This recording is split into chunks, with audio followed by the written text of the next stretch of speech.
Welcome to Carnegie Politika podcast. My name is Alexandra Gabuev. I'm director of Carnegie Russia Eurasia Center in Berlin and the host.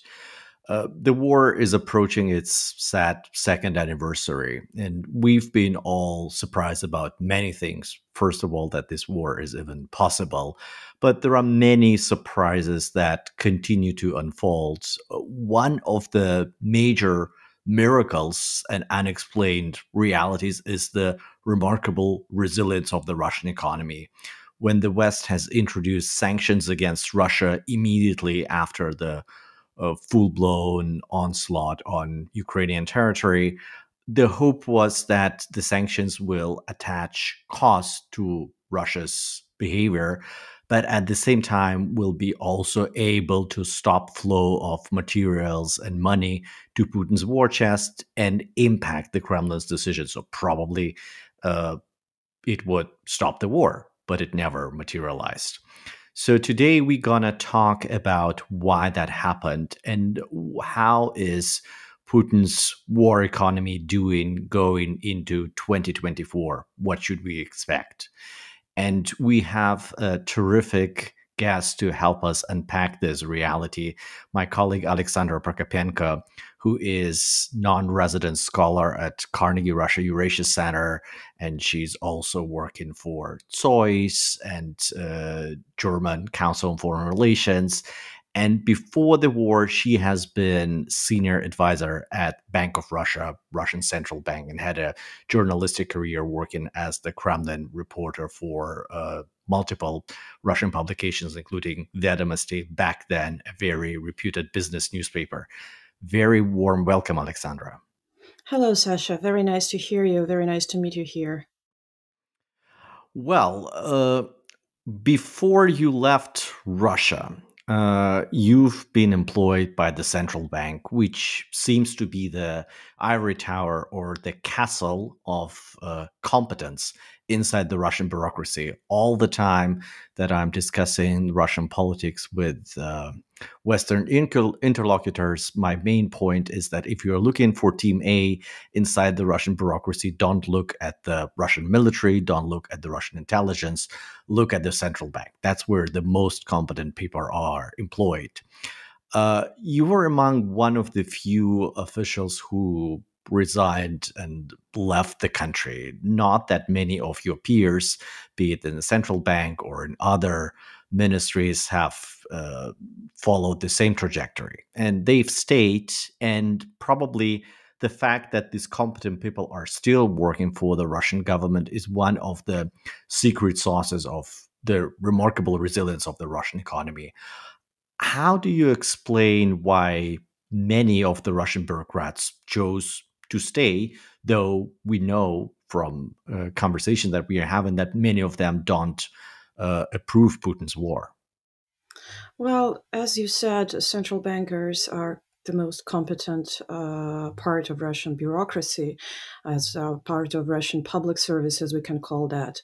And you are absolutely correct that, unfortunately, not so many people who serves in the public sector resigned and left Russia. But there are multiple reasons behind that. And first and furthermost, I need to say that that's the personal choice. So I've done my own personal choice, and that's my career, my destiny, my life. And I'm not judging people who stay there, and or those who left, or those who there was even people who turned their attitude and who was quite neutral to the authorities, to Putin's regime, and now they are fully supporting what's going on. And I was quite sad I was very sad actually to know that. But speaking about the system in a whole, I need to admit that besides personal career, people on public service and public service everywhere, I mean, in the US, here in Europe, in other countries, people also make a moral career. And if we will speak about Russian moral career, I would say that excessive reflection and moral turmoil, if you are in the system, is rather a disadvantage, as it prevents you from focusing on the result. So why Russian bureaucrats are so effective? They are very focused on results, and secret sauce of being effective here is efficacy and loyalty. And so, and I would say that when people are entering the public service in Russia, they know that they should make various moral compromises. But every such compromise was perceived by these people as a necessity in order to continue their careers, to maintain their position, to improve their status, to be useful, or in simple words, to remain effective. That's a very important ingredient of the recipe why they stayed. And the second very important part is that no one from top bureaucrats resigned and left. And there is also multiple reasons behind that. And one of them is simply the fear. People are afraid of being prosecuted or being detained, or someone from their team can be followed by a secret service. People are intimidated by FSB. So, but all of them, I mean, Nabiulina, Siluanov, Reshetnikov, Mishustin, all of them remain. And people on the lower floors, when they see that their chiefs are still in the position, they also copying these kind of behavior. And the third, and it's also very important that sanctions, personal sanctions, I mean, playing their role. And because lots of people now included in the sanctions list just simply because they are working in the Russian public sector, or because of their position, they need to be at Putin's meeting, and there is no way out of sanctions. So people been frustrated, and I think that anti-Western sentiment is growing, which is also good for Putin, bad for the West, and it doesn't play for on the Ukrainian side and for the sake of the victory. I also know a couple of stories where working for Russian bureaucracy on topics that are vegetarian, that are very far removed from the war, like climate change or digital governance, is really a kiss of death. So this track record of being employed by the Russian state makes people unemployable, even if they choose to leave Russia. And that definitely serves as a warning to everybody else in the Russian bureaucracy, whether they should abandon their posts and seek employment somewhere else, that, oh, people will be not employable anywhere in the global economy because of this track record. And I definitely can understand the fear, given how many mysterious falling like incidents when people are falling out their windows in protected hospitals and so on are happening uninvestigated. Maybe some of them are real suicides. Maybe some of Who them are knows? real Who knows? accidents, but who knows? It's true. But I think that the competence of the Russian bureaucracy, the central bankers, is one ingredient, but the resilience of the Russian economy could not be explained by just the quality of human capital. If you don't have a robust, resilient economy, or if there are no other factors, I don't think that genius can turn it around and make the economy work the way Russian economy has worked. So how do you explain the fact that now in the second year of war, after all of the sanctions possible happening over the course of the last 18 months, the Russian economy is in growth territory? Like Putin predicts 3.5% growth. IMF predicts Correct. 2.2, but it's still growth amid all of the sanctions possible. How do we explain that? So first of all, Sasha, let's go back to February 2022 and see in what shape was the Russian economy just before the war. And it's very important to keep in mind that it was in a very good shape.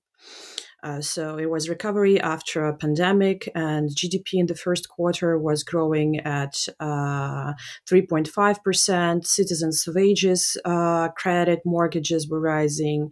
The population was tired of the coronavirus and spending aggressively. So domestic demand was also in a very good, had very good figures. And tourism and transport were recovering.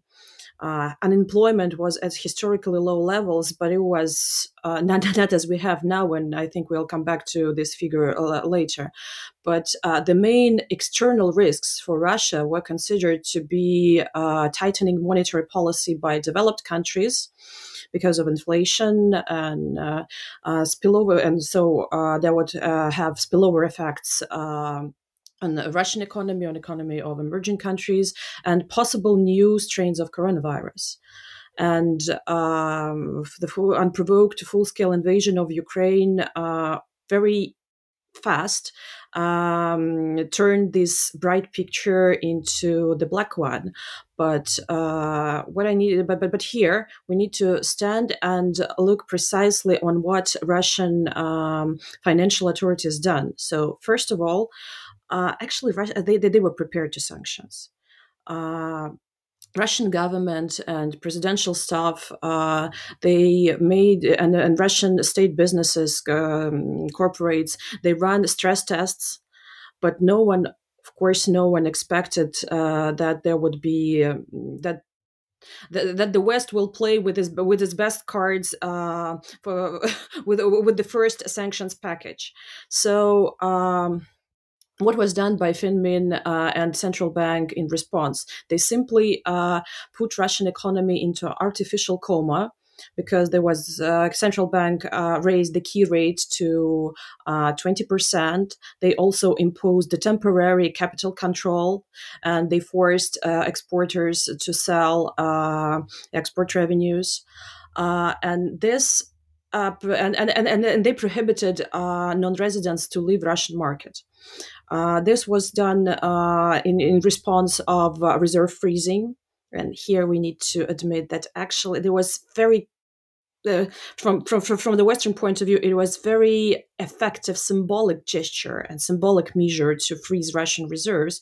But actually, if you have, if you're doing inflation targeting, you don't need excessive reserves of the central bank because you have a floating exchange rate and it's adjusted itself to the fluctuations. So yeah, you can use reserves to flatter the volatility, but basically you don't need them. So all these actions of Russian financial management was very timely, was very bold, and they allowed Russian economy to sustain. And combined with excessive revenues from oil and gas, because as we remember, the West stopped buy Russian oil and gas very late, because there was global concern over growing prices and possible distortions on the energy market. So basically, this combination of factors allow Russian economy to sustain 2023 and gave time to Putin, to government, to Russian business to adjust its strategies, to turn into new markets. And here I mean mostly China and India, but we also need to keep in mind that Turkey buys lots of Russian energy resources, the countries from Eastern Europe importing a lot. So this year, the year of 2022 was the year of adjustment into sanctions. And in year 2023, we saw the results of this adjustment policies, and with combination of exceeding military spending. And so now we're coming to the end of 2023 when Russian economy shows pretty bright figures. But behind them, it's overheating of the economy, which basically means the deduction from the future. Let's take a step back. I totally agree with you that 2021 was still an abnormal year Russia, for most of the year, has enjoyed windfall profits from still being able to sell hydrocarbons to Western markets. Russia turned off the tap on natural gas in late summer. The oil embargo was introduced only in December. So Russia really pocketed a lot of Petra euros and gas euros in 2022. And then the adjustment And was dollars, unfolding. and also dollars, and That's true. yuans. And pounds. But early this year in 2023, you remember that the Russian budget went into deficit with a lot of military expenditures, most likely. Like the figures on Russian budget expenditures were really alarming. Towards end of this year, we see that the budget deficit is what, around 1% GDP, or like there are figures that are not that alarming at all. Why is that? What has happened? Well, it's very it's quite easy to answer. So at the beginning of 2023, we witnessed advances which Russian government made for enterprises, for industry, mostly who served a military and the front line, but also but also the construction industry. So they use advances on their business models, and here Russian financial So management when they advance payments were made. advance payment, yeah, I mean advance Hmm. payment. And this and it was very unusual for the way how Russia distributed the budget money within the economy. So in previous years, most part of spending went in the fourth quarter, not in the first one. So it was quite new, and this put Russia watchers to the position when they started to predict huge numbers of deficit and other bad stuff for Russian economy. But then we see that the pace of state expenditures within a year flattered, and also Russia to the, I think, in the middle of the year, we saw that Russia became able to circumvent oil price cap and oil sanctions, that Russian exporters adjusted their strategies and get the huge shadow fleet, and they are able to carry oil to its customers and don't care about the price cap, which also improved Russian Russian incomes from oil and gas. So, and this was the combination of these factors, and now we are and now we witness how that Russian deficit would be maybe a little. It will exceed a little bit, I think, 1%, and we don't know the whole expenditures Russia will try to make in this December. I need to remind that in 2022 there was a huge payment to a social fund. That's a fund, a combined pension fund, social fund. So probably they can consider to do something this year, and probably some payments to the population because of because Putin ran the elections in 2024 can be expected in December. But yeah, this combination of factors bring the economy to the to the point where we are, and in terms of figures, it's quite good. Russia has just passed a new budget where nearly 40% of expenditures are military expenditures and expenditures related to internal security. For the first time, Russia is spending about 6% of GDP on defense since collapse of the Soviet Union. Like this is a huge number. Uh, how do you explain the priorities for the budget? Like, what is the budget telling us about what Putin wants to spend money on? And how sustainable is this new budget construction? Can Russia afford this military defense spending? Oh well, yeah. We need to admit that first time in Russian modern history, military expenditures exceeded social spending. Social spending next year planned less than 5% GDP. Military expenditures, and that's only defense ministry's budget alone will amount 10.8 trillion rubles, which is, as you correctly said, 6% GDP. But I would recommend to combine this spending with expenditures on national security, which are exceeding 3.5 trillion, and this is now about 8% of GDP Russia is going to spend on so-called siloviks. And so this is combined budget of Ministry of Defense, Rosgvardia, FSB, penitentiary system, and it is a lot. I mean, we never witnessed that. And in projections on 2025, which I don't believe yet, I think we will. I think the Russian Finman will revise them significantly. We don't see these numbers. So it is important to understand what is within military expenditures.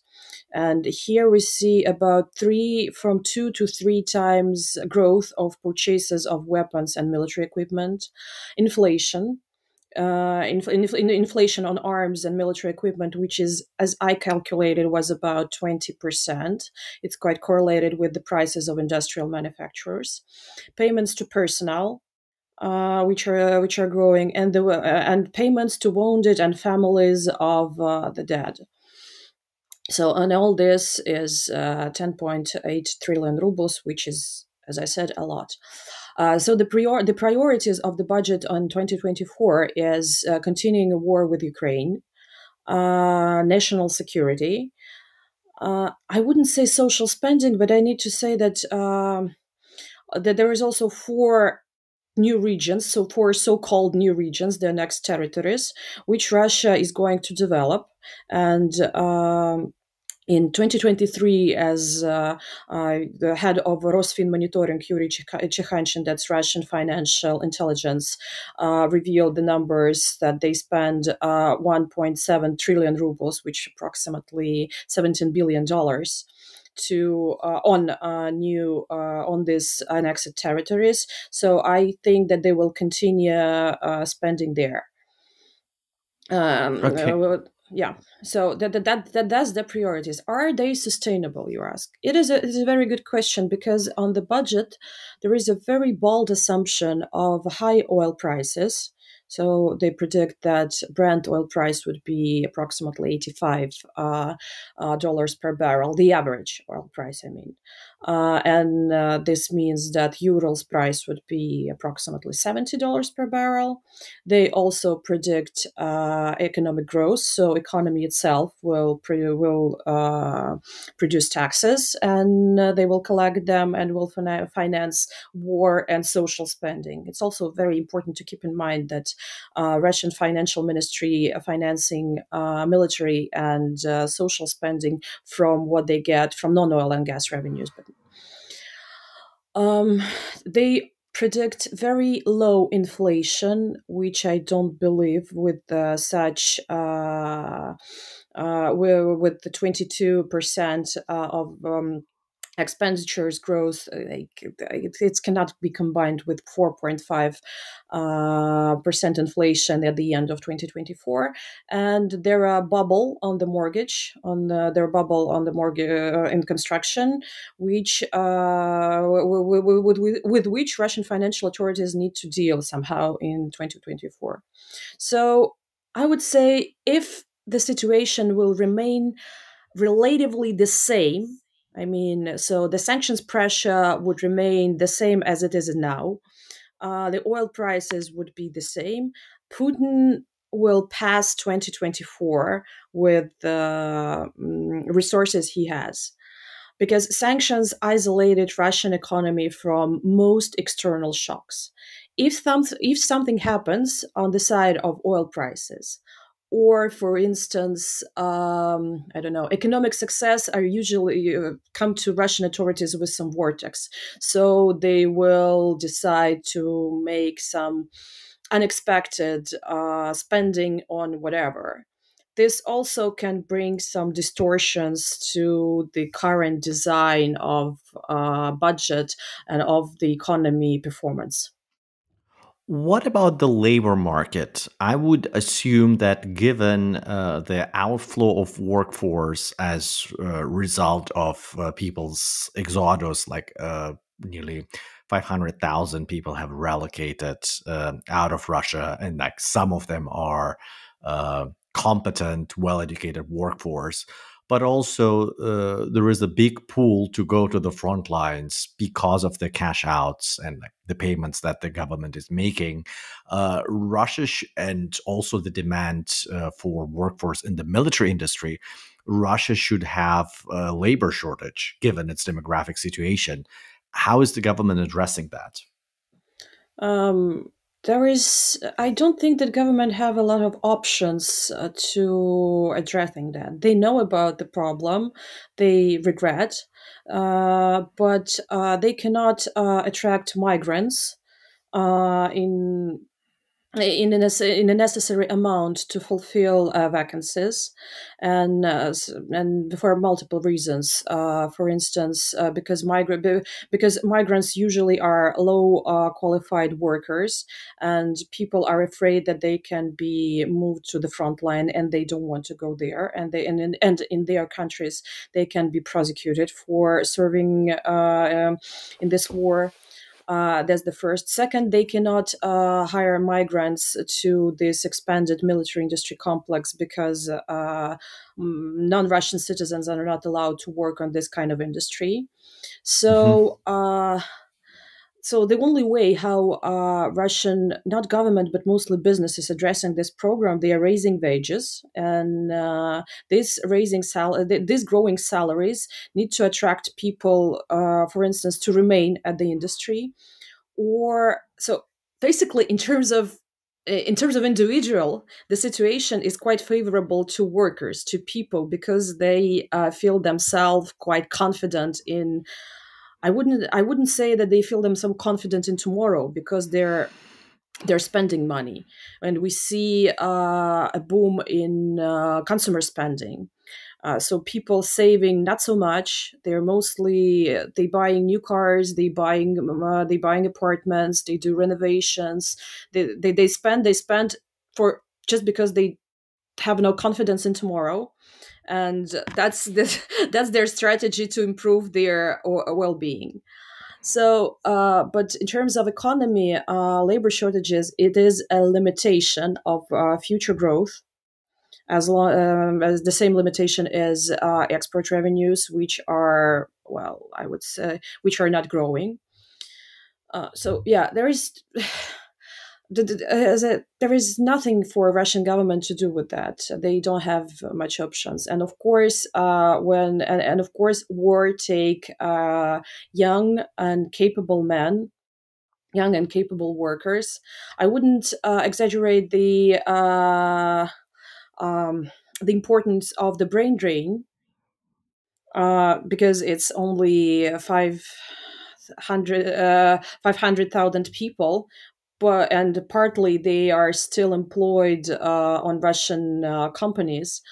But combined with everything, and combined with expanded military industry complex, which attracts people from civil sectors, I would say that situation is quite bad and not balanced.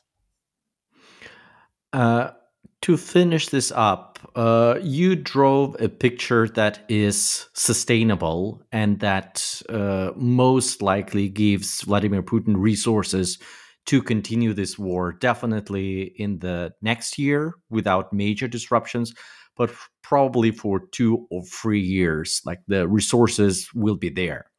Help me understand what kind of long-term problems will this current policy generate for the economy? What kind of dilemmas are your former colleagues and other capable managers of the Russian economic bloc facing going forward in the 3, 4, 5 years time? Well, first of all, there is no planning on 3, 4, or 5 years in Russia.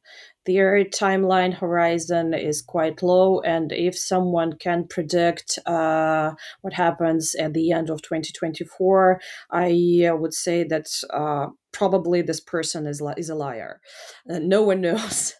So everything in this, and because a lot depend on what's going on at the front line and how the situation will go there. Um, that's also making all predictions very very shaky and very weak. So I see that Putin is now trying to solve the trilemma. So he needs to continue war spending because around this military expenditures, I would say that economy is on the war needle, and and the current pace of GDP is mostly because of this war expenditures, which basically means that once Russian state stop spending on the war, the growth stop or will slow significantly. So he needs to maintain this kind of expenditures, which are not non-productive, and they bring inflation to economy. And central bank need to keep interest rates high for longer. Next year. And the next year key rate would be double digit, and it's also a sign that economy is not healthy. If you have a healthy economy and moderate and sustainable growth, you don't need a double digit key rate. You don't need such costly money within the economy. So that's the first thing Putin needs to solve. The second one, it's very important to maintain that everything is going according to plan. So the reciprocal contract with the population, that he's still delivering, and the war, it's not the war, the global one, but it's still special military operation, and people can continue to do their life as usual, business as usual. And the third, of course, is macroeconomic stability. And some decisions like imposing capital controls or breaking budgetary rule, which was not only about saving extra revenues from oil and gas, but also it's limited government spending in whole. So and abandoning these institutions means that in the future it would be more complicated for financial leadership, for Kremlin and for Putin to sustain with the future shocks. And well, economy constantly emits different shocks. So at the moment, the economy looks resilient, but it's like, so Putin navigates its ship, its economy, his yacht, but doing it in the way that it's an icebreaker. uh, it's not. Well, you said that whoever makes a prediction of what will happen in Russia towards the next year is most likely not knowing what he's talking about, because there are so many moving pieces and the situation is so dynamic. So we should reconnect sometime towards the end of next year to compare notes and see what has happened. I'm very grateful for your time, Alexandra. Thank you, Sasha. Thank you for having me here.